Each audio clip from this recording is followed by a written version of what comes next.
Show you how you can adjust the Chroma key in Capcut mobile free tutorial. If this helped, drop a like, share the video, and subscribe for more. On your video, make sure your footage is selected and highlighted. Scroll to the right on the bottom hand screen. You see the option which says remove BG to relight and sick. I want to click on the third option which says Chroma key.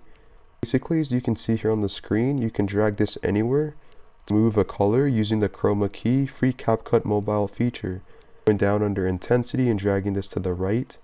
Even mess around with the shadows. Click the check mark once you're happy and satisfied. And this is what we have. See how this looks pretty cool with the Chroma key feature?